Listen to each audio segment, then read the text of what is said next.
अक्षय कुमार, अभिषेक बच्चन, जैकी श्रॉफ, संजय दत्त, नाना पाटेकर, रितेश देशमुख और ऐसे करीब एक दर्जन और सितारे अक्सर अपनी फिल्मों में स्टार पावर पर भरोसा करने वाले निर्माता साजिद नाडियाडवाला ने अपनी चर्चित कॉमेडी फ्रेंचाइजी हाउसफुल के 5वें संस्करण में स्टार्स की कतार लगा दी है।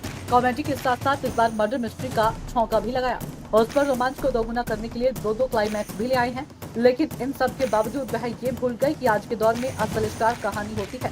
लिहाजा करीब 1.5 दर्जन सितारों की मौजूदगी भी उनकी पुराने स्टाइल की कमजोर कहानी को चमकदार नहीं बना पाती। फिल्म की कहानी और पटकथा भी साजिद नाडियाडवाला की है, जिसे लिखा इसके डायरेक्टर तरुण मनसुखानी और फरहाद सामजी ने है। इसके मुताबिक एक अरबपति बिजनेसमैन रंजीत डोबरियाल शानदार लग्जरी शिप पर अपने 100वें जन्मदिन का जश्न मनाने जाते हैं, मगर जश्न शुरू होने से पहले ही उसकी मौत हो जाती है। साथ ही खुलासा होता है कि मरने से पहले अपनी सारी जायदाद अपनी पहली पत्नी के बेटे जॉली के नाम पर कर गया है, जो उस पार्टी में आने वाला है। कंफ्यूजन तक शुरू होता है जब एक के बाद एक 3 जॉली, जलाबुद्दीन और खुद जॉली, जलभूषण और खुद जॉली और इस जायदाद पर दावा ठोकने आ पहुंचते हैं।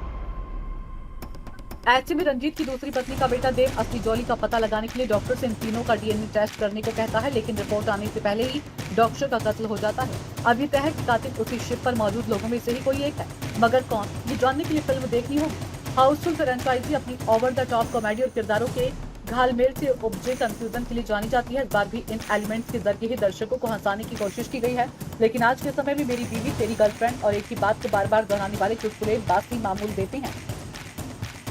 महिला किरदारों के लिए इस्तेमाल हुए डबल मीनिंग जॉक भी फूहड़ लगते हैं। हाउसफुल 5 के स्क्रीन प्ले को बेकार में ढेर सारे गाने ढूंढकर खींचा गया। भले ही कयामत, लाल परी, फुगड़ी डांस जैसे गाने अच्छे मन पड़े हैं, मगर एक के बाद एक होते मर्डर के बीच अचानक से कहीं भी शुरू हो जाते डांस नंबर अटपटे लगते हैं।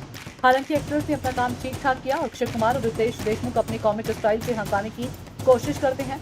बाबा और भिडू ओवर एक्टिंग के बावजूद अपनी छाप छोड़ते हैं। जैकलीन फर्नांडिस, सोनम बाजवा, नरगिस फाकरी, सौंदर्या शर्मा, चित्रांगदा सिंह आदि ग्लैमर बढ़ाने का अपना दायित्व अच्छे से निभाती हैं। हालांकि सोनम, नरगिस और चित्रांगदा के हिस्से एकाध चीट सीन भी आए हैं।